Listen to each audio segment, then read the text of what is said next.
Behold Jerusalem. Found. The zodiacal miracle in the map of Britain and Northern Ireland and its message for our time. By Graham K. Griffiths. Chapter 13, Aries Part 2. Stepping into the dawn. And was the Holy Lamb of God on England's pleasant pastures seen? Jerusalem, William Blake. General area, a reclining lamb stretching from the northeast of England down to South Wales. So I'd found the last zodiacal sign. The miracle was in place, for better or worse, my life from here on would be irrevocably changed. For a start, I was an artist, but now I had to virtually abandon my colors and try to become a writer. Even if I could hack it on a word processor, would any publisher take a risk, not only on me, the unknown author, but on a manuscript that would seem to most more like the memoirs of a trip taken on the back of a magic mushroom or three? But forgetting changes of career and publishers' rejection slips, how could I not be affected by the return of that lamb, that final piece of the miraculous puzzle? Whether I could learn to type or not, or whether anybody out there would ever take my discovery seriously, from that Friday afternoon onwards the world, the universe, and my own perception of my existence within its soup of sights, sounds, and feelings, were enchanted beyond anything I'd ever read in a fairy tale. To put it simply, I was changed because the world about me had changed, too, and I had no alternative but to buy my ticket to wherever this outrageous ramble would take me, though I'd be a liar if I didn't say that behind my excitement lay concerns. I was a married guy with children, and wasn't delirious enough not to know that for me to go off into some magical blue yonder would be a massive financial risk. Luckily, my wife Linda believed I was not insane.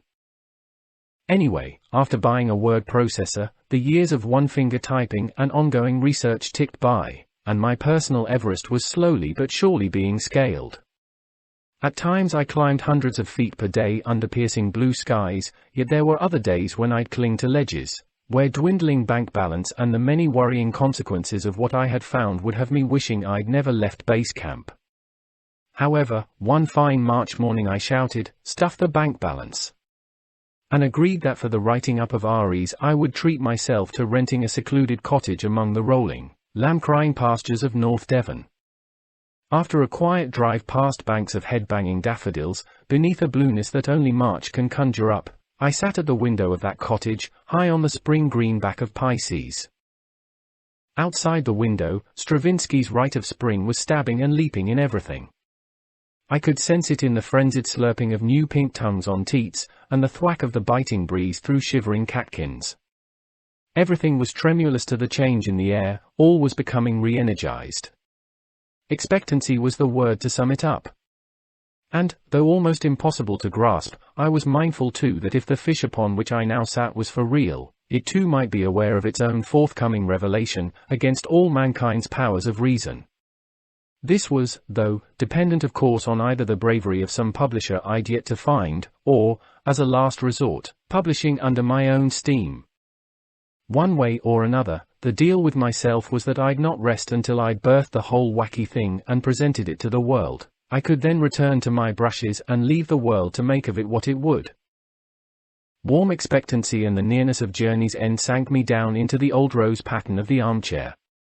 I guess that, what with nearing the end of my writing, being tired after my 60-mile journey, and the sumptuous silence that washed that ancient, beamed room, I suddenly had a sincere wish to give myself up to the magic I'd been stalking for so long. I wanted to plunge into it and allow it to take me, the non-swimmer, wherever it would. And guess what? I think I actually felt that mind, that force that had already proved it could hear man's myths and reanimate them gigantically upon the landscape, pick up my whim and welcome my leap into its current. So I played along with it. I dipped a figurative toe down through the surface of the flagstoned floor and into the scaly Piscean giant beneath, wanting nothing except perhaps to experience something of what I expected to be its inherent sense of timeless peace. But suddenly, uneasy as sliding into a bath, I found that the toe had become a whole foot, then a leg, and a moment after that the whole of me had gone down. Yet I had simultaneously felt a sense of being risen to a dizzying height. Not only this, but I felt too that I was being condensed to the size of a pea whilst at the same time expanded beyond the rings of Saturn. Why, if I went deeper and higher, and any smaller, but larger, I may not even return though my eyes were closed. My fingers reassured me that I was still touching that cover of old roses, and the sensations going through me said I was not there. Suspended between being scared and yet mightily thrilled, I kept my eyes shut and held onto my uncharted space with short stabbing breaths, their sound and motion anchoring me to reality. At such heights and depths I felt I should even stop clinging to these sensations and melt entirely within it all, in a sense becoming the water rather than the swimmer. So I let go of the arm of the chair. My lowered, but heightened perception flew north, along puddle-filled furrows and bitterly cold streams to where, on this giant fish, they all tumble into the splintered spikes of its dorsal fins that agitate the exotic flow of the Gulf Stream. Although I was 20 miles or so away from that lapping current, I nevertheless basked in its Mexican warmth. The sensations were truly astonishing. I know we artists have grand imaginations, but these sights and feelings came in so fast, and with cinemascope grandeur, that it was all ravishingly light years ahead of my own model. But I was propelled on, breaths now hardly noticeable at all, still northwards through hundreds of miles of violet-blue exhaust haze, until I felt the vast presence of this lamb of Aries filling the width of England and Wales, though, in this heightened sense of perception, spread only across the width of my own shoulders. Being then decimated, shrunk, and expanded over hundreds of miles, I was then for a desperately frightening, yet sensually sublime moment or two the ochre pollen on every catkin from here to York. I felt my fishtail swipe down at Land's End so many miles to the south behind me, but at the same time I was rising through the fleece and floorboards of the house where I was born so many miles away in the belly of Aries. There I was again, the wallpaper I had forgotten still brand new, Mom and Dad were 30 years old again and laughing. Centuries then must have been whooshing through me, flocks of voices, birds, weather systems, and a man with a hunting dog. I sucked in a torrent of sharp breaths. I gauged I was somehow defeating time, but I was panicking, I was too far out of my ground, I was losing it. My hand again took hold of the arm of my chair, it was still there, and I began mentally to haul myself back, for I knew my pen had no hope of making rational sense of what I saw and felt. Gulping more air, I bobbed, freezing cold, back into the room. By my watch, 45 minutes had passed, but it felt more like 10, and I told myself I must have nodded off. But I knew I hadn't. Indeed, I'd felt more alive to my own existence than ever before. In truth, I'd chickened out because I didn't understand. The magic was too beautiful and too fast for me to hang on to its shirt tails, and yet I knew too that it didn't need chasing, for it seemed there all the time, ready, willing, and waiting to be used, a workable magic. Anyway, whatever that experience was, it dumped me back upon the shore of the everyday. I knew, though, I'd been nowhere but to a part of myself never really visited before, that part which never dies. The part which is at the nucleus of everything, of you, of this gigantic earth fish, of the catkin, and of every moment that's ever been or will be. Nothing is dead or totally unaware, nothing is forgotten, and nothing is impossible when swimming in that tide. And why shouldn't this land magic lead so intimate, when the wise have always said that you are the land is you. In your body is the mountain of Meru, surrounded by the 7 continents. There are streams too, lakes, mountains, plains, and the gods of the various regions. There are prophets there, monks and places of pilgrimage. And above the ruling gods there be stars, planets, and the sun together with the moon, and there are also the 2 cosmic powers, the one that destroys and the one that creates, and all the elements, ether, air and fire, water and earth, yes, all these things are within your body. They exist in 3 worlds, and all fulfill their ordered tasks around the mountain of Meru. Only the one who knows this can become a true yogi. Sivasamhita, verses 1-5. As I threw another log into the stove, I wondered what would happen if only we could give genuine credence to all this. What creative force would be ready and waiting to work with us? Perhaps herbs would need but a nod and a heartfelt smile to produce a cancer cure. By the same token, if fishermen felt a sense of reverence and brotherhood to that vast and undulating liquid mind, would stocks be replenished and nets bulge like never before? If we could wholeheartedly ask forgiveness for causing that hole in the sky, would it heal itself within a year? All creation may hang upon our every thought like we have never, ever guessed, its hand has ever reached out, offering us the opportunity of becoming joint creators of heaven on earth. But in slapping away that hand we have tilled only vast acres of wasteland. I warned you that my pen would struggle, although maybe in its apparent naivety, there might be a glint of something others may concur with and smile. Drawing blanks. I had not, however, come to this cottage to dream away my time, so here's how I found the lamb. As I've said, the lamb was the last zodiacal giant proper that I found, and I believe that one was only able to see him when all the others had been revealed, as he, though the biggest of them all, was so well concealed, or perhaps I should say, lost to view. Until I had found him though, my 30 years in the piecing together of the jigsaw puzzle had, for all its novelties, resulted in a picture with 3 dirty great holes in it. The lack of Aries confirmed only that I'd found some freaky stunt of nature, and that's the way things drifted for maybe a year or two, and I was less frequently found staring at the atlas. But then again, how could I really let it go when I had found 11 out of the 12 signs of the zodiac, all virtual copies of those found at Glastonbury and Preseli? Either way, I thought, if it is to be doomed by the lack of a lamb, then at least spotting the giants in the map would, if nothing else, be a lovely game to play with grandchildren one day. Why, even Waddingtons might like to make it into a board game, albeit with one piece missing.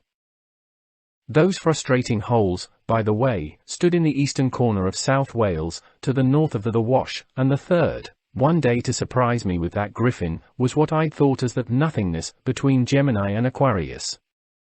3 widely separated blank spots, not one giving the artist any help whatsoever, no matter how I turned the map this way and that, in search of a lamb or a ram.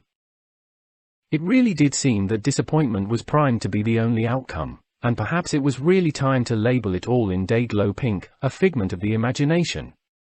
However, the one thing that stopped me doing precisely that, was that although I rated myself as a half-decent artist with an imagination to match, there was, regarding Albion, always something definitely outside of me that seemed to govern my thought processes, something that was always one simple stroke of genius ahead of me. And I always hoped that it might finally take the wool from my eyes and show me that last sign when it was good and ready. But who was I kidding? Those 3 gaps in question looked like they could defy Yves Picasso's genius in turning any of them into even the most abstract of lambs. So what chance did I stand? The game really did seem to be up, yet only because I wasn't thinking. You see, I was looking at those shapes individually and so had no idea that I was meant to be looking at those blanks as part of a whole, even though they were separated by 245 miles. Thank God Mary Kane made me see sense. Mary had a little lamb. The last verse of which I knew went. And so the teacher turned it out, but still lingered near, and waited patiently about, till Mary did appear. Anyway, one day with time on my hands and Aries on my mind, I went back to my land giant's Bible, and idly thumbed through more thoughts of Mary Kane. In her writings, she too pondered on the nature of Glastonbury's lamb. She had dug up a snippet she'd read in that anonymous and immensely intriguing The High History of the Holy Grail. In it Gawain, in search of the Grail, goes to what seems a very definite geographical location and which, according to Mary, seems most suggestive of the environs of Glastonbury's own giant lamb, of which the medieval chronicler says, the King of Wales was lord of this land. Mary then goes on to mention that on Glastonbury's Aries there just so happens to be a hamlet called Walton, located upon the lamb's haunches, and a name that lends itself to be translated as Welsh or Whalers Town. So, with justification, she reasons that the High History must be referring to no other place than Somerset's lamb. However, I've always had a sneaky suspicion that some of the ancient writings that Kane and Maltwood have suggested as bearing coded reference to Glastonbury's secret may, on the contrary, be pointing a finger at the larger zodiac where Glastonbury, for all its splendid riches, is, as we now know, but the pupil in the eye of its mighty Pisces. Nevertheless, Mary's intuitive spark that connected Wales to Aries suddenly shot through the ill-used vaults of my own mind, and illuminated there what I needed to know. In a millisecond I was a stellar sheepdog trained only in sniffing out the constellation of Aries on the ground. Mary's theory had me reaching for my big old atlas with a zeal one hadn't had for a long time, And on page 31 my nose was against Wales with a vengeance. Now if the King of Wales fancied claiming the haunches of Albion's Aries too, I excitedly thought, then these must be located in that only blank spot left in Wales, they're in that southeast corner, and if so his head must logically be in that other and opposite empty area above the head of Sagittarius. In another millisecond those two separated gaps clicked together and the almighty Lamb of Albion bleated out, wagging his Welsh tail behind him. Though why hadn't I spotted that now oh so obvious little giveaway ear sticking out of those wool-white cliffs of Flamborough Head? And just look at that woolly tail curled around Cardiff. I hadn't seen any of it, for the time obviously wasn't right. And whether that throwaway tidbit of information in the high history, or the apparently Welsh labelling of the Somerset lamb's haunches have any grain of truth at all, they got me back on track. I had found the last zodiacal giant of Albion and I was spinning in my studio like a dervish. Books were rumbling off shelves and papers flying up from my desk in my jubilant whirl. So, I'd got there in the end via a zany kind of logic, not, I felt, entirely mine, but then that's the way it had been for 30 years or more. Defining the body. And this is where he's been hiding all along. I will start at the tip of his left ear, which is located in the sympathetic whiteness of Flamborough Head's cliffs on the Yorkshire coast. From here we shall follow the coast north to draw the top of his woolly head, where the River Tees turns through Middlesbrough. Next we go along the A66 through Darlington and on until the A6108 forks off west to Richmond. After Richmond we travel to Marske and then to Grinton on the B6270. Or there's a more natural line that defines the top of his right ear, just follow the River Swale. From Grinton on the ear tip, we then go back southeast on the country road to Leyburn.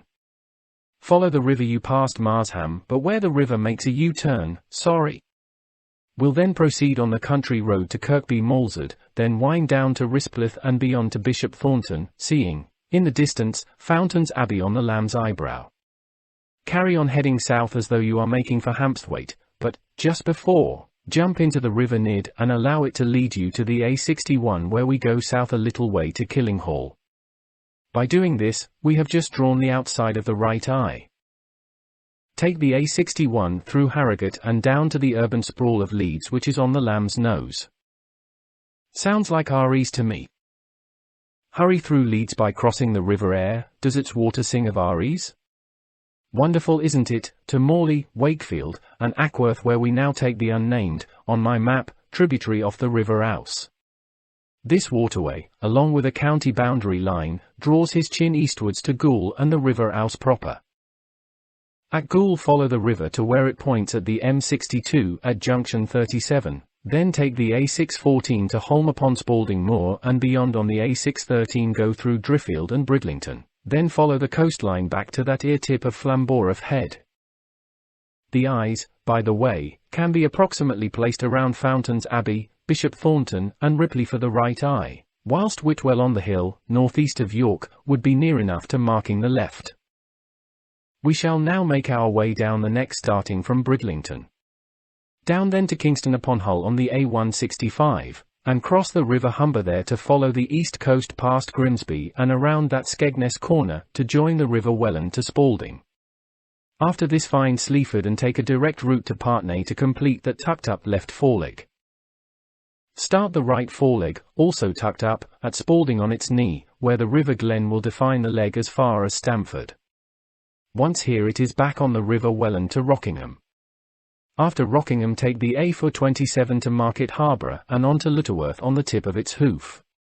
Then follow either the M1 or A426 to Leicester. At Leicester take the A46 to Thurmaston and beyond to Rearsby, then the B674 to Twyford and back directly south to Market Harborough. This completes the entire hoof of that right foreleg. Back now to Twyford with a view to going on to St Dalby and Melton Mowbray where either the B676 or River Reek will carry us east to Colsterworth and then to Corby Glen. Once here we find again our friend the River Glen, west, provides us with the pleasing curve that brings us safely to Grantham and another river passage west via Holby, curling around into Cropwell Bishop, before running finally into Nottingham. Following the Trent to Derby will give us an excellent line for the back of the right foreleg. Oh, and should I mention here that Derby County Football Club are known as the Rams? Perhaps not. Now it's on to Newmarket, where the A17 and A16 will take us down to Spalding on the knee of this same leg, and another meeting with the River Glen. Part of the Lamb's Belly is easily drawn by the M69 from Leicester to Coventry. Coventry itself sits upon the rear hoof, which curves slightly downward and which I will now describe. From Coventry take the M6 to Harborough Magna on the tip of this hoof. Now pass through Rugby to junction 1 of the M45, carry on over this roaring tarmac and try to follow the flow of the country roads and railway line to Leamington Spa on the rear of this same hoof. Once at Leamington, head the short distance to Warwick and the A46 back to Coventry and junction 2 of the M6 to finish this rear hoof. The A45 in the centre gives the hoof its cloven appearance. From Warwick we're now off southwestwards on the A46 to Stratford, and going with the flow of the River Avon past Shakespeare's Hathaway Cottage to Evesham. Now take the A435 to Teddington, Cheltenham, and beyond to find the River Severn at Gloucester. Flow out now along the Welsh side of the Severn, noting how Newport sits upon the joint of the back leg while Cardiff Sprawl forms the tip of the Lamb's tail. From Cardiff follow the coastline to Swansea and Leo's Leg. The Lion lies down with the Lamb here.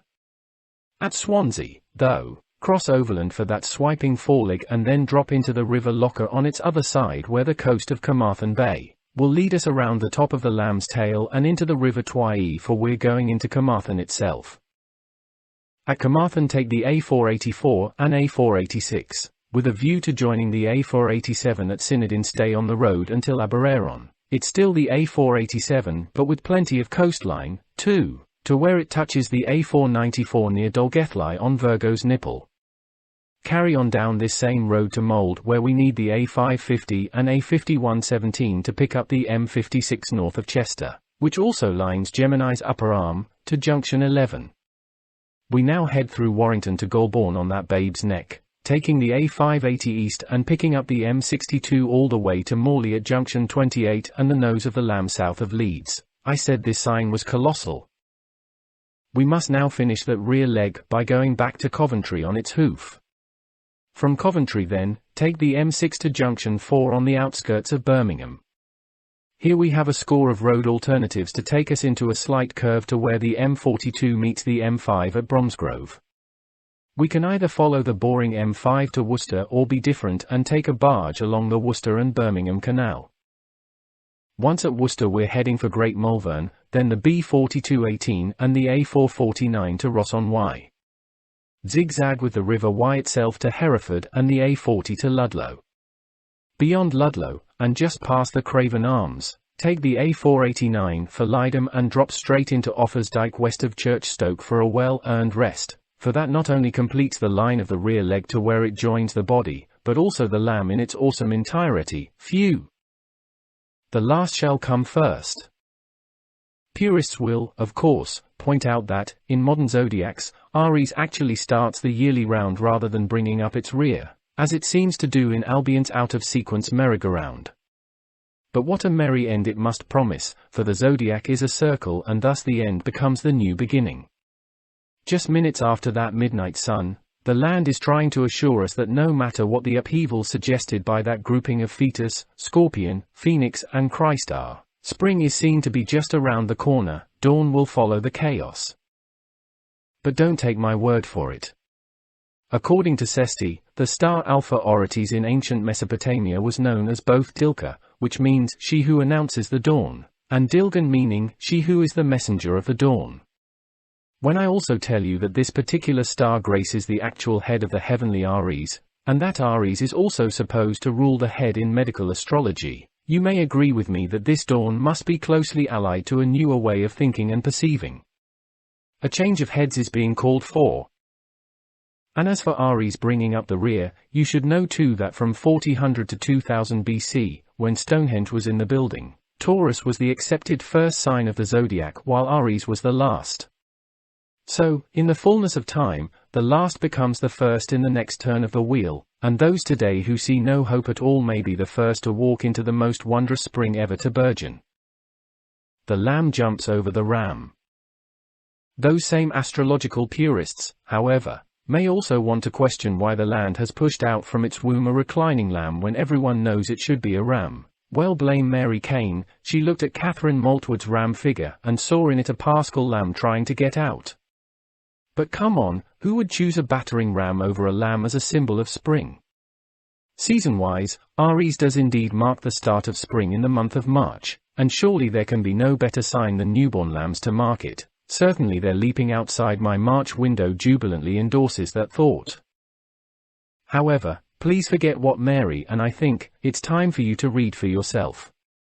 You now need no one to work it out for you. See for yourself what the poetry in the land has demanded to birth amid both Somerset's pastures and Presely's mountains, for both have reclining lambs, their legs tucked underneath them, and heads facing west. Surely we are now being presented with threefold evidence confirming that from Yorkshire down to South Wales it's a gentle lamb that's crying out for a new beginning. The ram's aggression has had its day. For good measure, see how the same land poet has chosen the greatest of the three to brandish that cross as a final yes to the lamb. Mary, I think you are vindicated. On top of this, it is also fascinating to see that the distinctive reclining pose of all three lambs is exactly how the original images of the ram were drawn against its starry constellation in ancient times. Aries was always depicted reclining and with a head that looked back. To add a little more spice to the possibility that we definitely have a lamb for Aries, I must again quote from mythic astrology where it says, "It is to the Egyptians that we owe the sign of Aries, although in the beginning it was called a sheep as often as the ram." Is this a softening of the ram's edges, perhaps? Finally, and knowing that long before the Grail was deemed a Christian high cup its prototype was a bubbling cauldron, hear how the witch Medea once gave the ancient Greeks a demonstration of her own cauldron's amazing properties of renewal, by submerging into its magic broth an old ram, whereupon, in moments, it climbed out again as a lamb. And so the Lamb of Aries fills the Grail Ark of Albion from prow to stern with the same promise. However, this time it may be a rejuvenated mankind, blessed with new eyes and insight, who will step out of whatever whirling turmoil our present blindness has set in motion. These happy few, in full mind-blowing realization of their oneness with all creation, will not only note the buzzard spiraling upon a summer thermal, but will shiver in delight to be able to intimately share in that bird's own pleasure. Indeed, to close one's eyes may be to simply become that buzzard in all but soul. Imagine too, via this new perception, to see a mountain spraying undreamt of colors high into the ether, and then being spiritually able enough to go down to its roots and their share in its eons-long sense of peace and place. And then to perhaps lean against an oak and find oneself not only feeling the rising of its sap as though it was in your own veins, but melting too into its storeroom of the thousands of tales of things that tree has registered. From yesterday's sermon of the bees to a dream caught from a shepherd's head that once lolled against its bark a full century ago.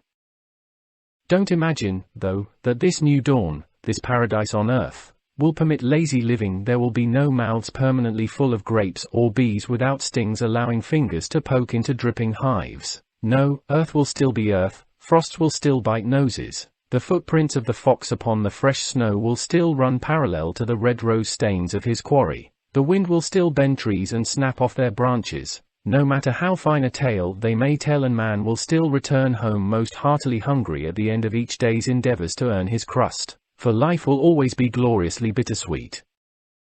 Time now, though, to take our berths aboard the Ark.